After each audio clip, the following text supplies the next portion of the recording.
আইনি প্রক্রিয়ায় হাসিনাকে ফেরত চাইবে বাংলাদেশ। ছাত্র জনতার আন্দোলনের মুখে ভারত পালিয়ে যান সাবেক স্বৈরশাসক শেখ হাসিনা। তারপর থেকে সেখানেই অবস্থান করছেন তিনি। বিভিন্ন মহল থেকে হাসিনাকে ফেরানোর জন্য বলা হলেও এখন পর্যন্ত ভারতের পক্ষ থেকে কোনো বার্তা পাওয়া যায়নি। এবার বিষয়টি নিয়ে ভয়েস অফ আমেরিকার সঙ্গে কথা বলেছেন অন্তর্বর্তী সরকারের প্রধান উপদেষ্টা ডক্টর মোহাম্মদ ইউনূস। শুক্রবার জাতিসংঘে সাধারণ পরিষদে ভাষণ দেওয়া শেষে যুক্তরাষ্ট্রের নিউ ইয়র্কে ভয়েস অফ আমেরিকা বাংলাকে দেয়া এক একান্ত সাক্ষাৎকার দেন তিনি।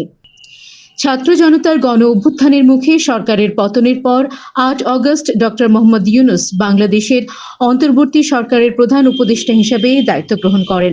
সেই থেকে ভারতের সাথে বাংলাদেশের সম্পর্কের একটি দৃশ্যমান টানাপোড়েন লক্ষ্য করা যাচ্ছে।